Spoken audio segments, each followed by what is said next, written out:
ही शपथ आनंदी कसलं भारी काढलंस काय मोरपिसाचा ड्रॉइंग मला सांग म्हणजे कुठे बघितलंस का बाबा ते निलंबरी काकूचे फ्रेंड आले होते ना त्यांच्याकडे बघितले मी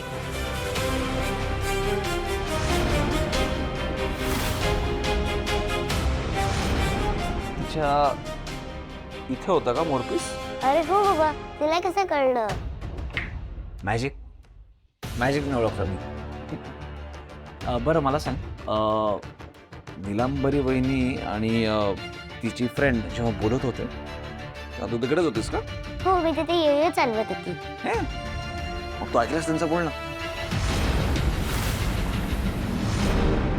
ए इल्लू इकडे ये इकडे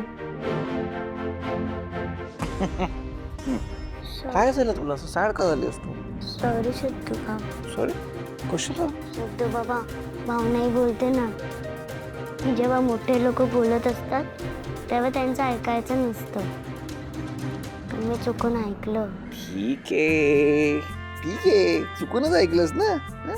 मग त्यात काही प्रॉब्लेम नाही आहे इतकं खरं हा म्हणजे तू रागवणार नाही माझ्यावर ए येडे गे मी कशाला रागवीन अजिबात रागवलं नाही मी आणि हो भावनाईला सुद्धा काही सांगायचं नाही यातलं आपलं सिक्रेट आहे टॉप सिक्रेट डन पण अच्छा मला सांग आता की निलांबरी वहिनी आणि ते काय काय बोलत होते ते बोलत होते की कुठेतरी जायचंय कुठे जाण्याबद्दल म्हणजे कोणाचं नाव वगैरे घेतलं का त्यांनी मग कुठे आता कुठली जागा वगैरे अशी सांगितली हॉस्पिटलचं काही नाव घेतलं का हॉस्पिटल नव्हतं तो ते एक नगर होतं कुठली जागा सोमेश्वर नगर संगमेश्वर नगर नाही अशोकनगर अशोकनगर का मी कस बेस्ट असतो माहिती आणि त्या बदल्यातच तुला मिळणार आहे मॅजिक चॉकलेट ऐक हे जे तू आता मला सांगितलंस ते कोणालाही सांगायचं ते आपल्या दोघांमधलं आहे टॉप सिक्रेट ये बात गुड गर्ल जा कोणाच मी कोलाज बनवते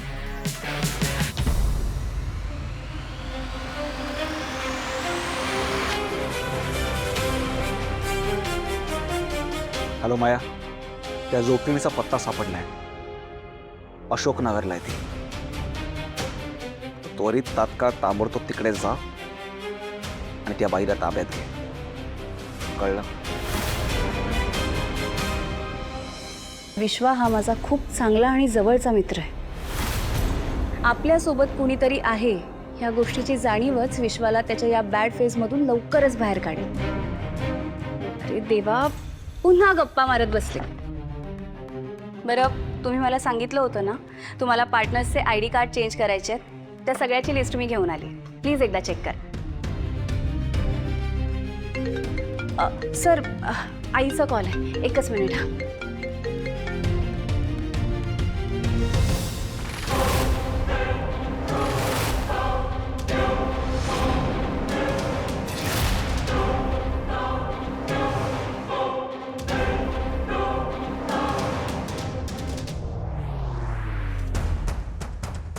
आई पण जैन सर हो पेपर फाटलाय हा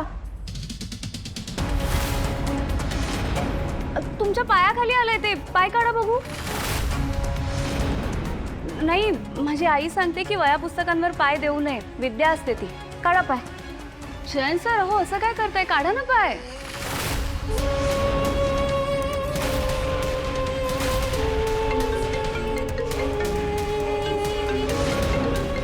जयंत सर काय लक्ष कुठे फोन वाजतोय तुमचा तुम्ही पायही काढत नाही आहात थांबा मीच देते फोन काय जयंत सर अहो आजही तुम्हाला कुठल्या तरी अननोन नंबरवरून कॉल येतोय तुम्ही आज पण विश्वावर लक्ष ठेवायला कोणाला पाठवलंय का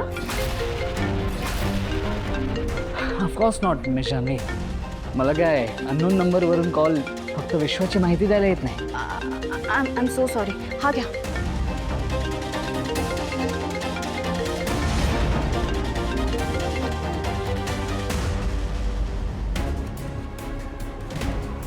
फोन का नाही उचलत आहे? याने बघितलं की काय, मला ओळखलं की काय? नाही नाही नाही नाही नाही, असं नको व्हायला, नाहीतर पैसे पण नाही मिळणार. तर तर होणारा जावई म्हणून कन्सेशन पण द्यावं लागेल. अरे बापरे, आणि माझं एनी टाइम पैसे देणारं करंट अकाउंट बंद होईल. अरे काहीतरी करायला पाहिजे, करायला पाहिजे. बेज कलरचा शर्ट घातलायस का? मागे वळ. आता अननोन नंबरवरून फोन करून काहीच उपयोग नाहीये, कारण मला समजलंय की ब्लॅकमेलर तुम्हीच आहात संतोष दादा. पण आता हे कुठेतरी थांबवलंच पाहिजे. जयंत सर, काय पुन्हा कुठल्या विचारात हरवलात? हा, मी जान्हवी, मला असं वाटतं की आता आपलं लग्न जवळ आलंय. सो मला असं वाटतं की आपण लवकरात लवकर सगळ्यांना इन्व्हाइट द्यायला सुरुवात करायला हवी. हो ना, खरंच खूप कमी दिवस आहेत आणि कामं खूप उरली आहेत. जान्हवी, एक गोष्ट मी नोटीस केली आहे. तुमच्या घरातल्या ऑलमोस्ट सगळ्यांना मी आवडतो, पण एक व्यक्ती अशी आहे ज्याला माझ्याशी प्रॉब्लेम असावा. कोण? कोणाला तुम्ही नाही आवडत? संतोष दादा. जयंत सर, अहो तुम्ही नका त्याच्याकडे एवढं लक्ष देऊ. त्याचा स्वभावच थोडा तिरसट आहे, पण तो मनाने खरंच खूप चांगला आहे. पण तरी मला असं वाटतं की आपण संतोष दादांच्या घरी जाऊन पर्सनली इन्व्हाइट करायला हवं. त्यांना जे काही मिसअंडरस्टँडिंग्स आहेत ते क्लिअर करायला हवेत. तुम्हाला त्याच्या घरचा पत्ता माहिती आहे का? हो, ऑफकोर्स.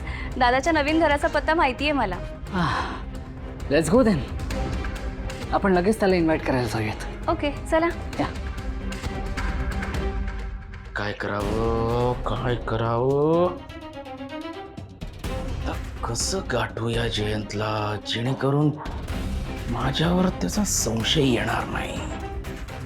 काय करावं बरं?